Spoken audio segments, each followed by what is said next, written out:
ठाकुर की लीला। आकाश में से देवियां अपने अपने विमानों में बैठ करके महाराज देखने के लिए चली और रात में उठी पार्वती कैलाश पर्वत पे तैयार होके चली। सो पार्वती महाराज तैयार होके चली रात को समय। तो भोले बाबा ने कही कौन जा रही रात के समय हमें अकेलो छोड़ के। पार्वती बोली तुम नहीं जानत। भोले बाबा बोले हम कहा जाने के कौन जा रही हो। पार्वती बोली हम जाए रे वृंदावन में। वृंदावन में बोले काय को। पार्वती बोली वृंदावन में कन्हैया जो है वो गोपियों के संग महारास कर रहे, तो हम महारास देखने जा रहे। भोले बाबा बोले महाराज देखन जा रही। बोले हाँ। तो भोले बाबा बोले तो हम चली। पार्वती बोली कि वहां पर जेंट्स अलाउ नहीं है, ओनली लेडीज जाती हैं। जेंट्स अलाउ नहीं है तो नहीं जा सकते हो, पुरुष नहीं जाते हैं वहाँ, केवल स्त्रियां ही जाती हैं। भोले बाबा बोले देखो पार्वती कछु हो जाए लेकिन हम जाइए जरूर। अगर तुम जा रही हो तो फिर मोह लिवाए चले हो, चलो। अब पार्वती बोली तुम्हें हमें कैसे लिवाए चले, जब पुरुष जाते ही नहीं तो तुम्हें हमें कैसे लिवाए चले। सारी देवियां अकेली अकेली गई, अपने अपने पतियों को सब घर छोड़ी, तो हम तुम्हें कैसे लिवाए जाए। भोले बाबा बोले देखो अगर हमने कह दी कि हम जाई तो अगर ब्रह्मा जी उतर आए मुझे क्यों नहीं माने। अगर ब्रह्मो जी हम तक कहें मुझे क्यों नहीं माने, लेकिन हम जाइए जरूर, मुझे अपने साथ लेकर के चलो ना पार्वती। भोले बाबा ने जिद पकड़ ली। और जब महाराज भोले बाबा ने जिद पकड़ी तो पार्वती कहने लगी अब तुम ही बताओ महाराज, अगर तुम्हें हम लिवाई जाइए तो फिर मेरी बेइज्जती नहीं हुई है, क्योंकि सारी देवियां अकेली अकेली गई, अपने अपने पतियों को छोड़ी है, और तुम्हें हम पीछे पीछे लिवाए चले। कितनी बेकार बात था। सो हम तुम्हें नहीं ले जाएंगे, यही रहो तुम। भोले बाबा बोले देखो ऐसो करो, वहां स्त्रियां ही जाती हैं। पार्वती बोली हाँ स्त्रियां ही जाती हैं। तो भोले बाबा बोले तो हमें स्त्री बना ले ना, दिक्कत कहाँ है, हमें स्त्री बना लो। पार्वती बोली तुम्हारी बुद्धि खराब है का, तुम इतने लंबे भोले बाबा, अब मान लियो तुम्हें नहीं हम तुम्हें हम साड़ी पहनाए दें, फिर जो तुम्हें एक एक हाथ लंबे जटा जूटे बेचरे कहाँ जाइए, कहाँ जाएंगे ये, इनको कैसे तुम ढकोगे। भोले बाबा बोले देखो पार्वती ये तो हम सब कुछ नहीं जानत, लेकिन हम जा जरूर जानत, क्या तुम हमें ले चलो, हम महाराज देखने जाएंगे। भोले बाबा ने जिद पकड़ ली। पार्वती बोली अब जी मानी ही ना है। सो पार्वती एक साड़ी ले आई, भोले बाबा को साड़ी पहराई दई, और महाराज लंबो घूंघट मार दो भोले बाबा को। आज भोले बाबा नर से नारी बन गए। और महाराज जब नर से नारी बने तो आज भोले बाबा महाराज चलने लगे, आगे आगे पार्वती पीछे पीछे भोले बाबा। पार्वती ने भोले बाबा से कहा सुनो तुम्हें देखो हम लिवाए तो चल रहे, तुम्हें मैंने स्त्री बनाए लो, साड़ी पहनाए दई, घूंघट मार दो, लेकिन वृंदावन में तुमसे कोई कछु कात रहे लेकिन बोलियो ना, तुमसे कोई कछु कात रहे लेकिन काऊ से शब्द नहीं बोलियो, क्योंकि अगर तुम बोलिए तो सब फूल पट्टी खुल जाइए। तासो महाराज जो कछु कहिए सो हम ही कहिए, तुम चुपचाप बने रहियो। बोले बाबा बोले चिंता ना करो, हम तो चुप कोई कछु कात रहे हम बोलिए ही नहीं, तुम चलो आगे आगे पीछे पीछे हम चल रहे। आज आगे आगे पार्वती पीछे पीछे भोले बाबा, और महाराज जा रहे हैं। कैसे जा रहे हैं, क्या एक दिन भोले भंडारी और बन के व्रज की नारी वृंदावन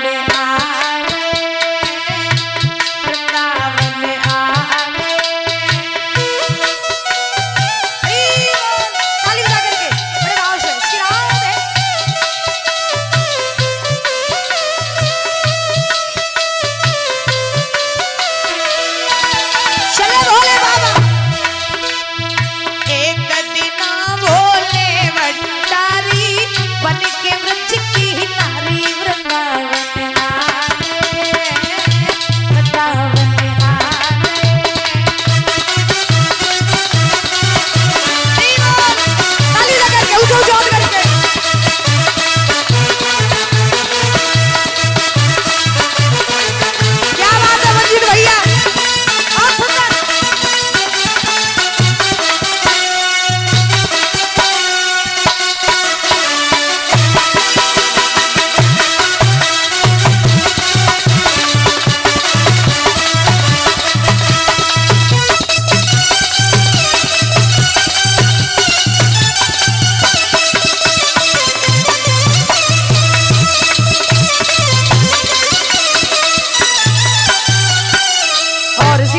100 रुपए ठाकुर अमित प्रताप सिंह गुलाब मंडी देवचरा। 100 रुपए भूरे सिंह गुलाब मंडी देवचरा।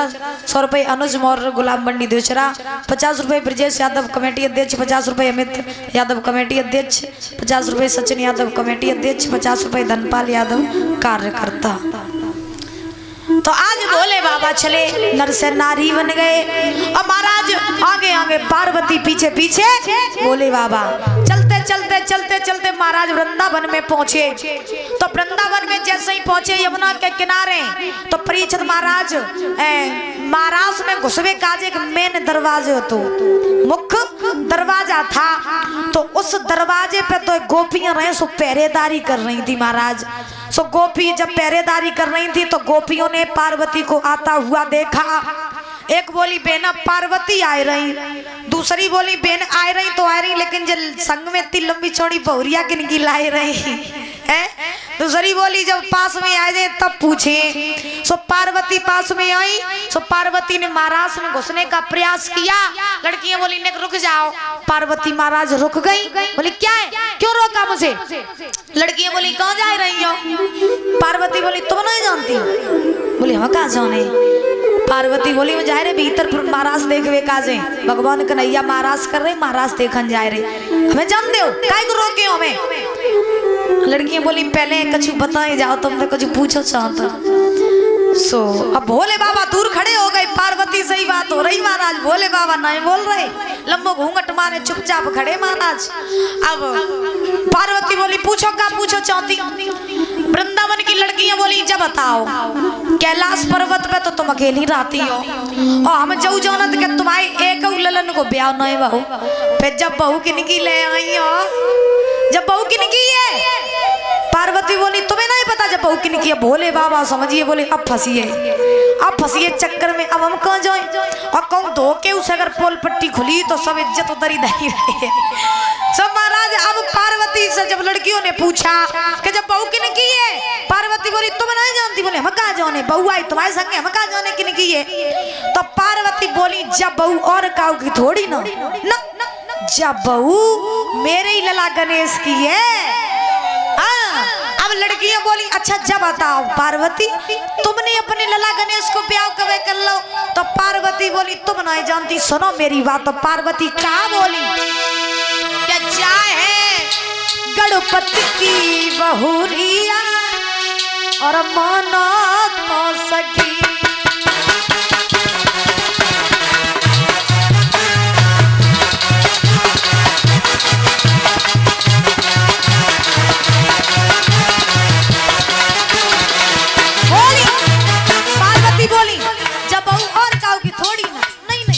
जब बहू मेरी लला गणेश की है। लड़कियां बोली ब्याह कबे कर लो अपने लला को। पार्वती बोली सुनो इसी साल बेटा अपने की शादी नहीं बचाई।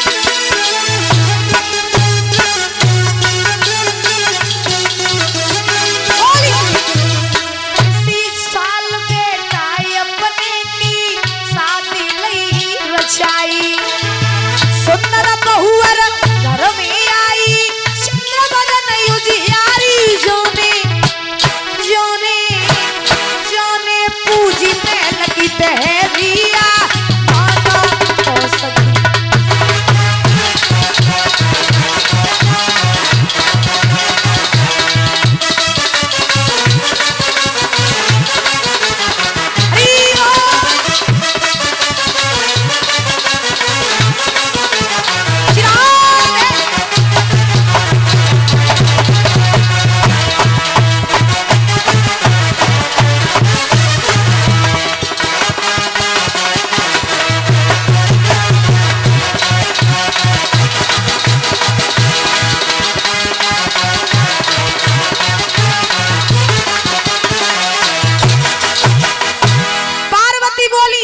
बहू मेरे लला गणेश की है और मैंने जाई साल अपने लौआ को ब्याह कर लो। अब जो इतने बचन कहे कि अपने लला को ब्याह मैंने जाई साल कर लो। तो अब महाराज लड़कियां बोली पार्वती तुमने अपने लला को ब्याह कर लो, तुमने हमें बुलाओ नहीं है? तुमने ब्याह कर लो अपने लला को, तुमने हमें बुलाओ का ही नहीं। तो पार्वती बोली का करें लौआ को ब्याह हमने लॉकडाउन में कर लो तो है जब कोई जात नहीं तो तब चुप ब्याह कर लो अपने लला को। सो जोते बचन कहे महाराज। अब लड़कियां बोली पार्वती ऐसो करो क्या तुमने अपने लला को ब्याह कर लो।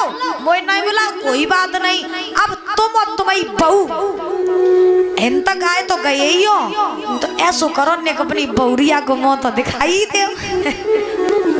भोले बाबा परिय चक्कर में महाराज पार्वती से बोली अपनी बहू को मुंह दिखाई दे। सो भोले बाबा ने क्या करो कि कस के घूंघट और पकड़ लो। भोले बाबा सोचने लगे कहूँगा सोना हो बाई चांस खुल जाए धोखे धड़े में। सो कस के घूंघट पकड़ लो। पार्वती बोली लड़कियों से कि तुम ज्यादा होशियार बनी हुई हो। बोले काय?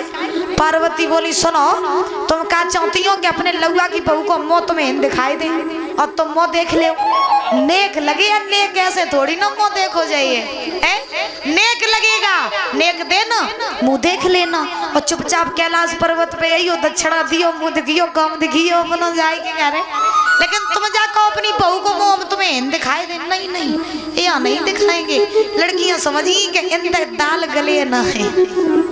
तो आज महाराज लड़कियां बोली चलो जाओ तुम बहू को मुंह नहीं दिखाई हमें लगा ज्यादा हुर की परी लेके जाओ।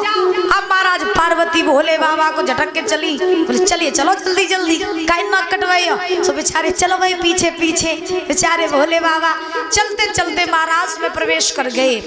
अब पार्वती जो रहे सब तो घूंघट खोले हती। सो महाराज देखने लगी लेकिन भोले बाबा लंबो घूंघट मारे रहे। सो महाराज नहीं देख पाए रहे। अब भोले बाबा बेचारे महाराज देखवे काजे अपनो घूंघट ने कुछ का। सो पार्वती कह देती तुम तो बनाए न कटवे नीचे कर ले। सो बेचारे फिर तो खिया नीचे कर ले तब घूंघट बनो है बड़े परेशान। अब दृश्य इतना सुंदर दृश्य कि भगवान नृत्य कर रहे गोपियों के सामने भोले बाबा से रहा नहीं जा रहा। सो भोले बाबा ने क्या किया कि महाराज आज परेशान हो गए भोले बाबा। और जब परेशान हुए अरे चैन ना आयो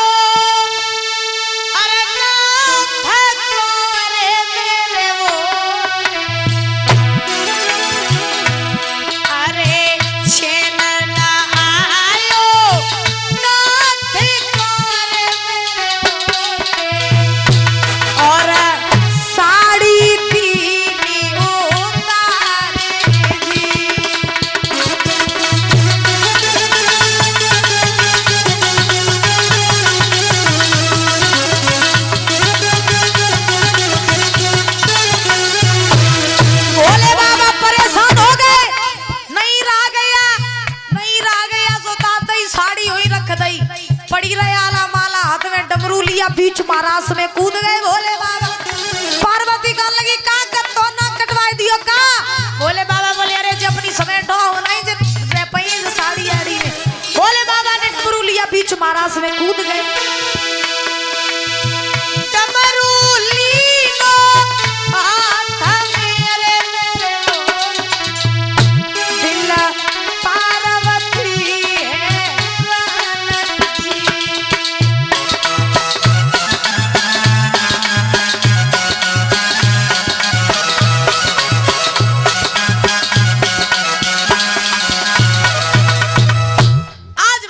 रखना। भोले बाबा ने हाथ में डमरू लिया, डमरू लेकर के बीच महाराज में कूद गए जहाँ गोपियां भगवान कन्हैया नृत्य कर रहे थे। वहीं बीच में जाकर के भोले बाबा अपना डमरू बजाने लगे हैं।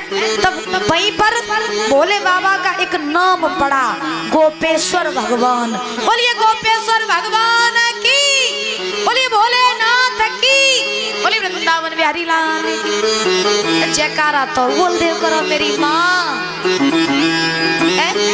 इतनी अब कंजूसी ना करो। बस आज को दिन तो गई बस कल गौर रही हो। तो कल दिन में तुम आई हो नहीं रात में तुम सब आई हो तो मैया जोर से जयकारा बोलो। आज कल को दिन और रही हो दिल खोल करके बड़े आनंद से बोले गोविंद भगवान की। क्या बात है। आज महाराज ध्यान रखना भोले बाबा ने ऐसे महाराज किया। भोले बाबा का नाम पड़ा गोपेश्वर भगवान। भगवान कन्हैया महाराज कर रहे। महाराज एक दिन नहीं 2 दिन नहीं परीक्षित महाराज प्रमाण ये मिला है, बल्कि 6 महीने तक लगातार महाराज चलता रहा। 6 महीने के बाद में जब महाराज भगवान ने पूरा किया तो भगवान ने गोपियों से कहा कि हे गोपियों, अब तुम अपने अपने घर जा सकती हो। मैंने जो वचन दिया था तुम्हें वो मेरा वचन अब पूरा हो गया। आज गोपियां चल करके वृंदावन में आई, भगवान भी वृंदावन में आए, बड़े आनंद से रहने लगे। इधर श्री सुखदेव जी समझा रहे हैं राजन परीक्षित, मथुरा में कंस की चिंता दिन ब दिन बढ़ने लगी। कंस सोचने लगा कि मैंने अपने काल को मारने के लिए, कृष्ण को मारने के लिए अनेकों राक्षसों को भेजा, लेकिन कोई मेरे पास में लौट के नहीं आया। किसी ने मुझे ये नहीं बताया कि मेरा काल गोरा है, काला है, कैसा है। अब मैं करूं तो करूं क्या, अपने काल को कैसे मरवाऊं। तब तक नारद जी आ गए। कंस ने नारद जी को सुंदर से आसन पर बैठाला। नारद जी कहने लगे, कंसराज बताओ कोई दिक्कत वाली बात, कोई परेशानी, तुम्हें काया कुमलात वही गाई जा रही है। कंस बोले, महाराज भाई ये कहीं चिंता के काल में मर ही नहीं रहो, अब तुम बताओ कि हम क्या करें। तो नारद जी बोले, सुनो हम तुम्हें एक उपाय बताएं, आखिरी उपाय। नारद जी बोले, कंस बोले कौन सा उपाय। तो नारद जी बोले, सुनो क्या तुम धनुषया की रचवई एक चिट्ठिया लिखो भिजवई रे।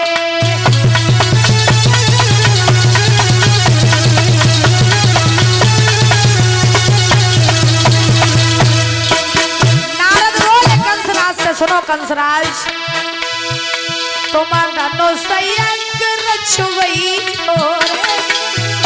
एक चिट्ठिया लिखो भिजवई रे। अरे कृष्ण बलराम बुलवई रे, फिर मथुरा में उन्हें मरवई।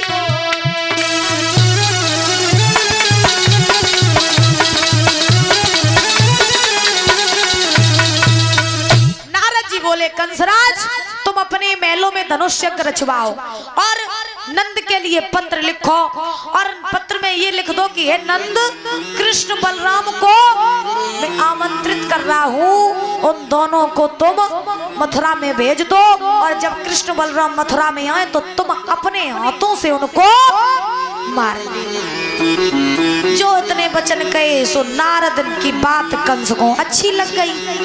अब नारद जी क्या सोचते, महाराज क्या जितनी जल्दी हो सके इस कंस के पापों का घड़ा भर जाए, उतनी जल्दी कंस मारा जाए। अब महाराज नारद जी वहां से चले गए। कंस ने देरी नहीं करी, पत्र लिख दिया। पत्र में लिखा कि हे नंद, मैं अपने यहाँ धनुष्य रचवा रहा हूँ, तो कृष्ण बलराम को मथुरा में भेज दो। अब कंस ने पत्र तो लिख लिया, लेकिन कंस सोच रहा है कि पत्र लेके को जाए। सो महाराज का मैया नींद तो नहीं आ रही है ना, घूंघट में सोए ले तोलो तोलो। हाँ सोई हो ना कोई, और नींद ना बता दियो, ठीक मंत्रों के द्वारा भगा देंगे, ठीक है। लेकिन सोई हो ना कोई, मन लग रहा हो कि नहीं लग रहा है, लग रहा हो। बताओ किने किने नींद आ रही, बताओ मैया तुम्हें आ रही। हटो छुट्टी बोले गोविंद भगवान की जाको क्या करिए, हथियार संगे ले जाओ। अच्छा आज महाराज कंस ने पत्र लिख लिया। अब कंस सोचने लगा कि हम पत्र भिजवाएं तो भिजवाएं किसके हाथों। तो महाराज कंस की सभा में रहते थे अक्रूर जी। तो कंस अक्रूर जी जो थे वो वृंदावन में जाते आते रहते थे, नंद से उनके अच्छे संबंध थे। तो कंस सोचने लगा कि मेरा वो पत्र अक्रूर जी ही लेकर के जाएंगे। तो कंस ने अक्रूर जी को बुलाया, जवाब दिया, है अक्रूर ये मेरा पत्र ले जाओ वृंदावन में, और वृंदावन में से कृष्ण बलराम को मथुरा ले आओ। आज अक्रूर जी समझ गए विनाश काले विपरीत बुद्धि, जब विनाश का समय आता है तो बुद्धि अपने आप खराब हो जाती है। महाराज अक्रूर समझ गए कि कंस के अब विनाश का समय आ गया है, इसीलिए ये मौत खुद ब खुद अपने पास बुला रहा है। तो अक्रूर ने जवाब दिया, कंसराज सुनो मेरी बात, कि लेकिन मेरा निश्चय ये है और लाऊंगा उन्हें लिवा करके, लाऊंगा उन्हें लिवा करके, और जाएंगे मथुरा नगरी से वो ईट से ईट बजा करके।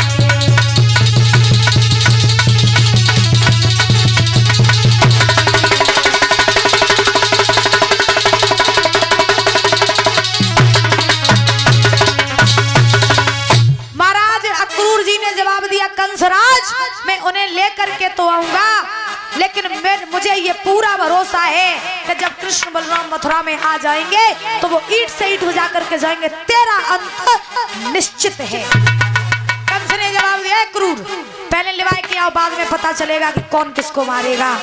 इसी बीच में ये 100 रुपए विनय प्रधान मल्लापुर से, इनकी फरमाइश है, यादव शेर को लोई काफी है।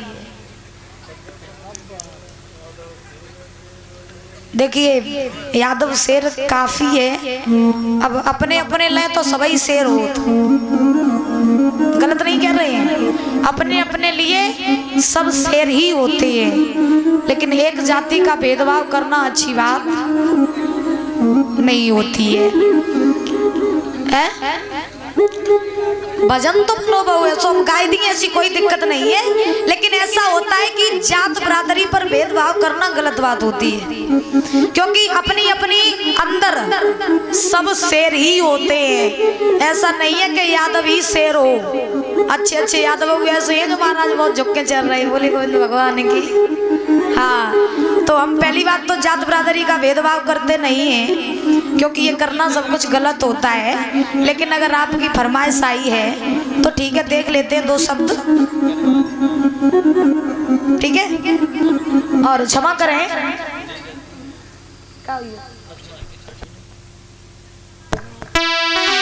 आइए देखते हैं, क्या यादव शेर अकेलो ही काफी है, जो लड़े खोल के छाती, यादव शेर अकेलो ही काफी है, जो लड़े खोल के छाती।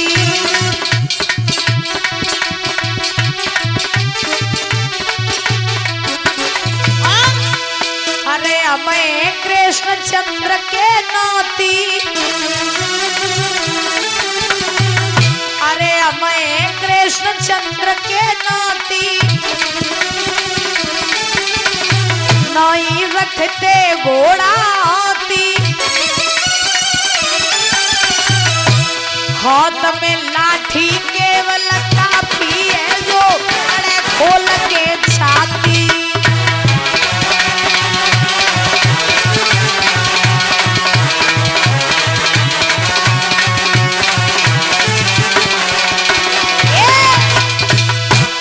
यादव शेर अकेलो ही काफी है, जो लड़े खोल के छाती। यादव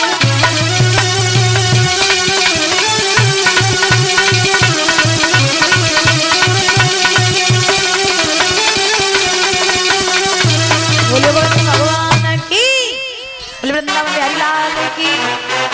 तुम लोग का सोती बैठी रहती हो, जोर से जयकारा बोल दो करो तो नींद भाग जाइए।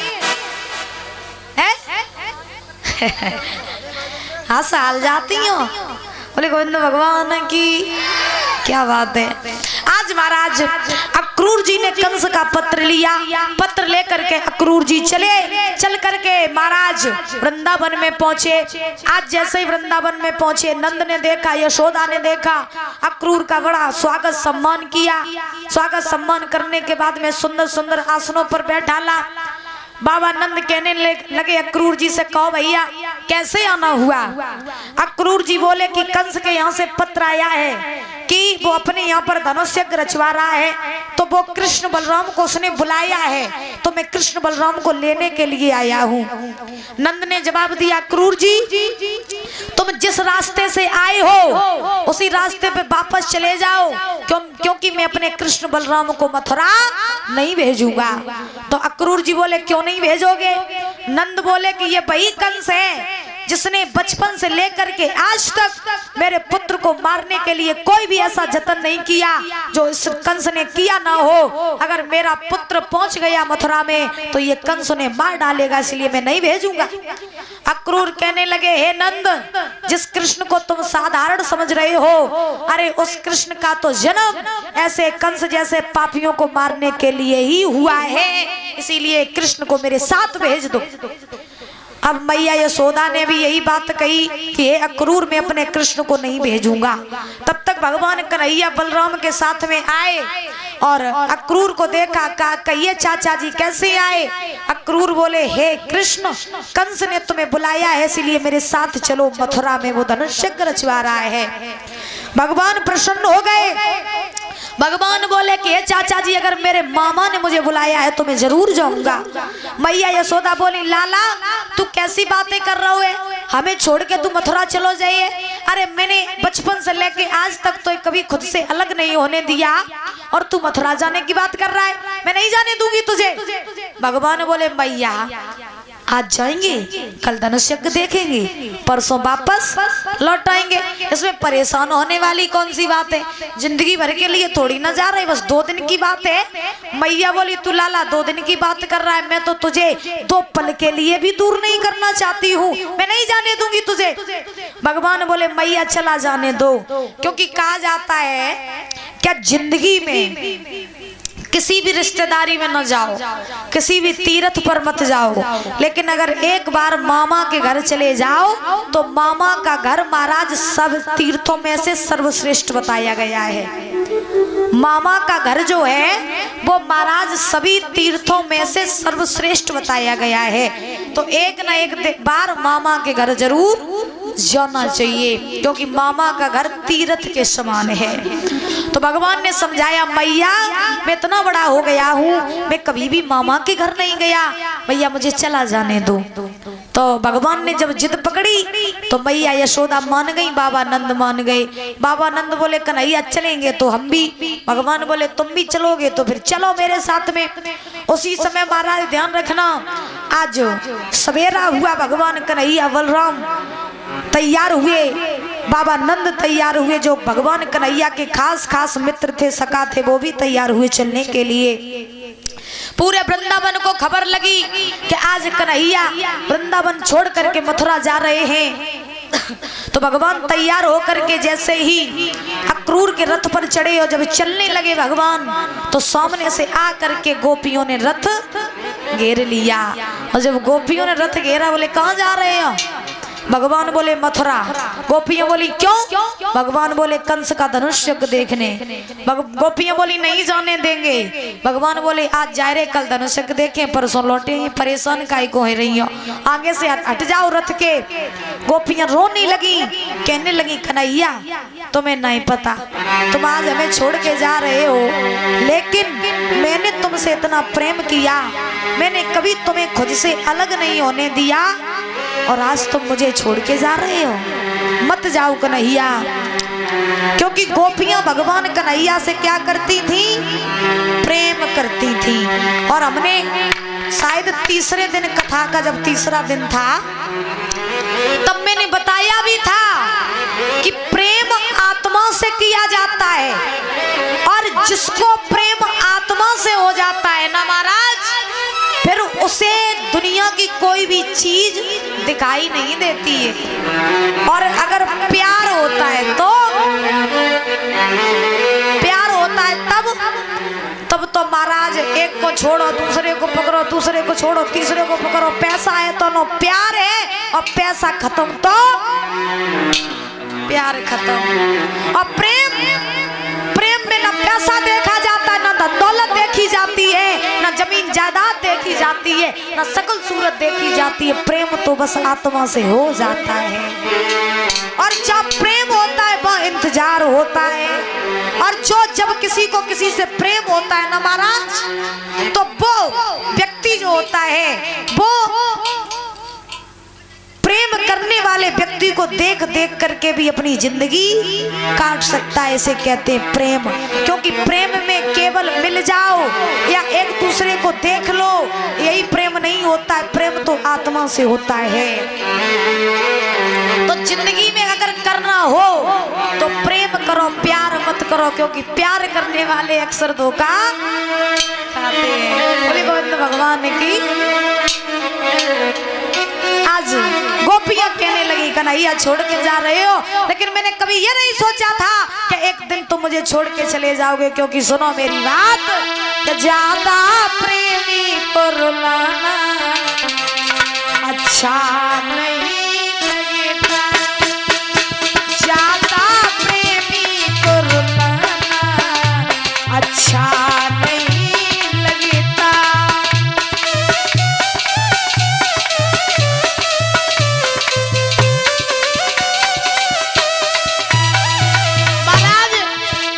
गोपियां बोली कन्हैया तुम हमें रुला करके जा रहे हो, हमें छोड़ करके जा रहे हो, ये अच्छी बात नहीं है। क्योंकि मैंने कभी ये नहीं सोचा था कि तुम मुझे छोड़ करके भी चले जाओगे। निकलोगे बेवफा तुम, जाना नहीं मैंने। सुनो कह के पीछे हट जाना अच्छा नहीं लगता।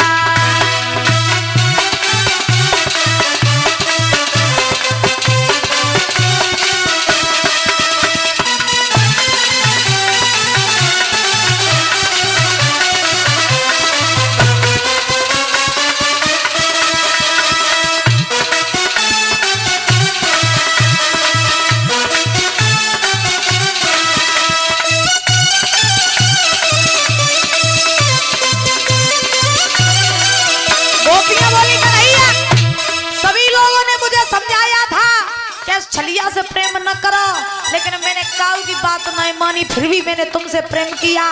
और तुमने आज तुम मुझे छोड़ करके जा रहे हो, झूठी बातों में फंसा करके जा रहे हो। सुनो मेरी बात, ब्रज के लोगों ने हमें समझाया था, ऐसी बात फिर क्यों दिल लगाया था। के लोगों ने हमें समझाया था, ऐसी बात फिर क्यों दिल लगाया था। निकलोगे बेवफा तुम, जाना नहीं मैंने। कह के पीछे हट जाना अच्छा नहीं लगता। ज्यादा प्रेमी को रुलाना अच्छा नहीं लगता।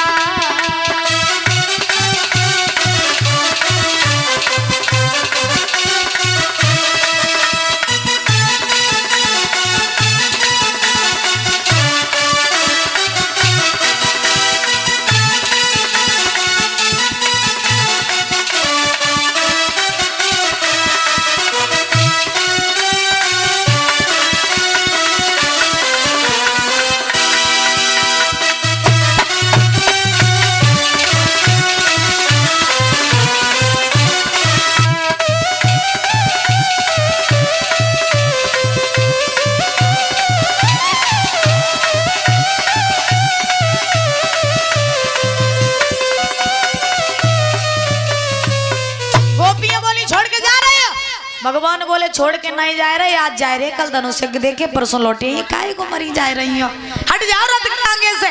गोपियां बोली कि जब तक ये रथ मेरे ऊपर से होकर के नहीं गुजरेगा तब तक मैं इसके सामने से नहीं हटूंगी। भगवान समझा रहे हैं, मान जाओ गोपियों।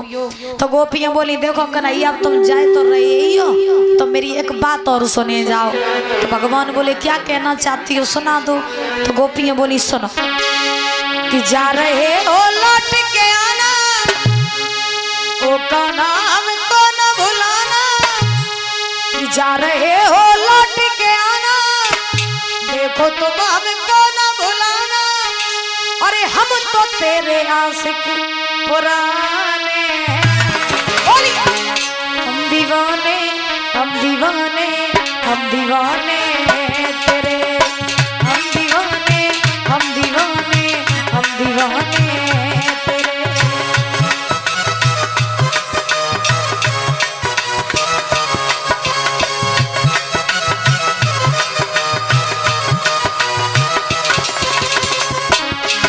जा रहे हो लेकिन मेरी एक बात सुनी जाओ, जा रहे हो लौट के आना, देखो तुम हमको न भुलाना।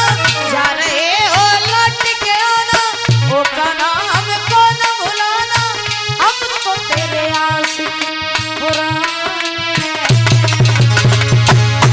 हम दीवाने हम दीवाने हम दीवाने तेरे।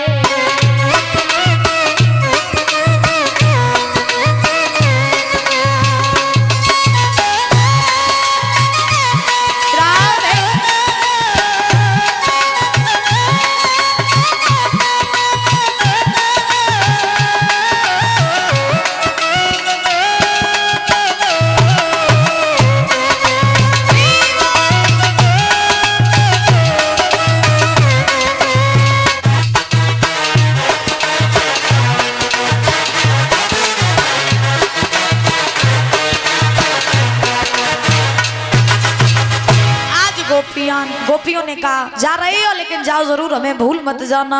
भगवान बोले ठीक है। आज भगवान ग्वाल वालों को लेकर के, नंद को लेकर के, बलराम को लेकर के चलने लगे। मथुरा में पहुंचे तो रात हो गई थी। तो रात तो मामा कंस के फूल बाग में व्यतीत कर ली। सवेरा हुआ, भगवान बोले नंद से, बाबा अगर तुम्हारी आज्ञा हो तो क्या मैं मामा कंस की नगरी देखूं? तो नंद बोले नहीं नहीं कन्हैया, तुम यहाँ नए नए आए हो, किसी को जानते हो नहीं, तुम्हारी किसी से लड़ाई हो जाएगी, इसीलिए मत जाओ। तो उसी समय महाराज भगवान बोले नहीं नहीं बाबा, मैं किसी से नहीं लड़ूंगा, मुझे चला जाने दो। तो नंद बोले ठीक है चले जाओ। तो महाराज भगवान कन्हैया ने बलराम को साथ लिया।